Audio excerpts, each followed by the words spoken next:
aquí está David Páramo. David. ¿Qué tal, Pascal? ¿Cómo estás? Buenas noches. La situación de las finanzas públicas está complicada.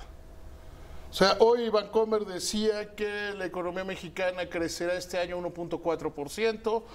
Vamos a tomar como bueno el estimado de la Secretaría de Hacienda, que es un mínimo de 1.1%. Las finanzas, el presupuesto se hizo con un estimado entre el 1.5 y 2.5, es decir, normalmente todo el mundo los números se hicieron al 2, o sea, que es el centro del... Están cayendo los ingresos, o sea, los ingresos no están cayendo, están disminuyendo los ingresos. Menor exportación de petróleo, si bien es cierto que los precios se han recuperado, no alcanzan. Como hay una menor actividad económica, hay mucho menor pago de impuestos sobre la renta. El impuesto que más ha recaudado, el que ha hecho que crezca la recaudación, es el IEPS. Aquel que en campaña prometían que iban a quitar el IEPS a la gasolina, es el que ha mantenido la recaudación. Aunque también ha ido para abajo, ¿no? Aunque ha ido para abajo porque empezaron a dar estímulos fiscales. Sí. Pero es el que ha mantenido. O sea, el impuesto estrella ha sido el IEPS. Porque acuérdate que dejaron de dar, durante casi los 3 primeros meses, había 0 estímulo fiscal. Entonces, era todo el impuesto a la gasolina. La Secretaría de Hacienda tiene básicamente, yo te diría, 2 escenarios. Escenario 1 es empezar a incumplir las metas financieras planteadas por el propio gobierno. Decir, bueno, eso del superávit fiscal, pues no es de este año, el que entra o dentro de 2. Eso de que la deuda sea menor. La deuda quedó en el gobierno de Enrique Peña Nieto como porcentaje del Producto Interno Bruto en 45.2. Este gobierno dijo, la vamos a dejar en 45.1. Simbólico, es decir, la vamos a poner un poquito más abajo. Pero podrían decir, si ya ven, si con Peña andaba en 49 y no había gran bronca más que las discusiones, y es empezar a recortar. O sea, han venido recortando.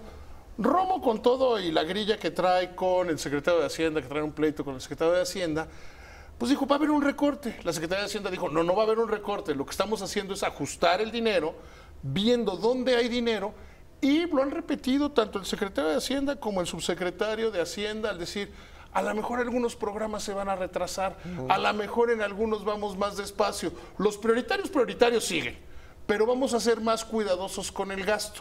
Entonces eso te lleva a un escenario de decir, oye, ¿de dónde saco dinero? ¿De dónde saco dinero? Hoy la nota Sobre todo si le estás pegando a la promoción turística. Ejemplo, a ver, ¿no? Le pegas a la promoción turística, tienes a un secretario que yo no sé en qué momento un empresario se... O sea, lo normal es que los hijos de empresarios o los hijos de millonarios de repente se vuelvan como rojos, entonces, como rábanos, ¿no? Así como rojos por fuera, blancos por dentro.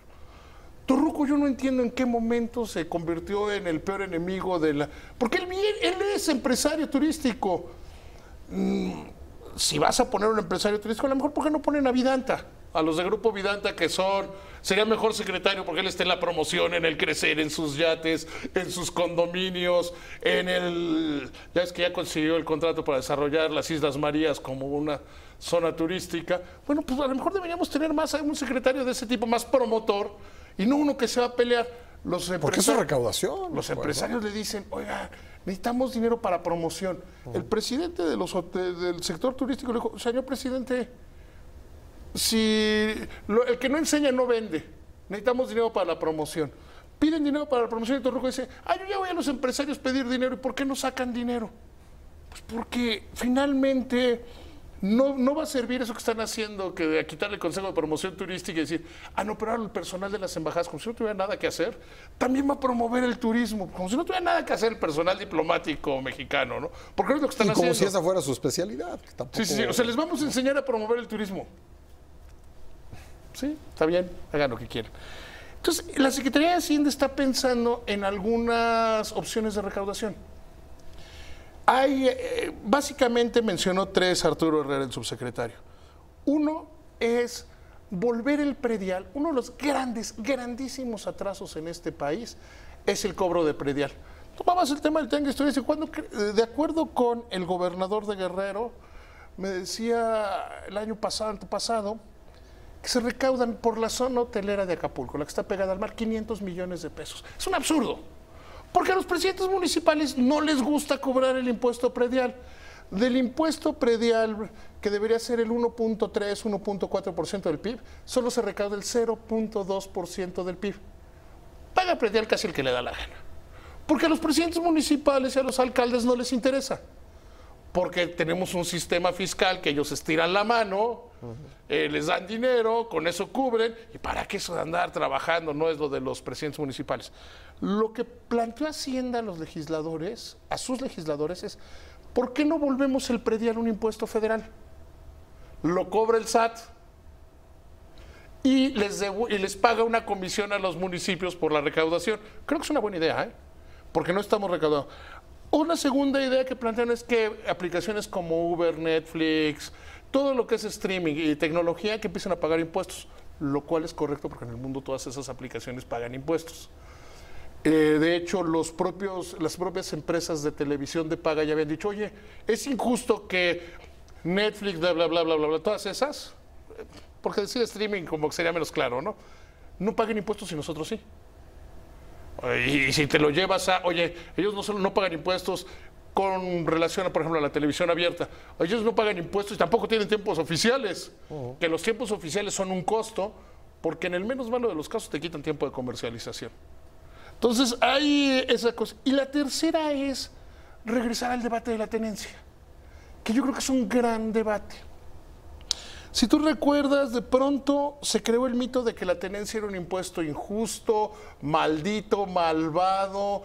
Se inventó la historia de que se había creado para financiar las Olimpiadas y se había quedado, que eso no es cierto, las Olimpiadas de 68, que eso no es cierto.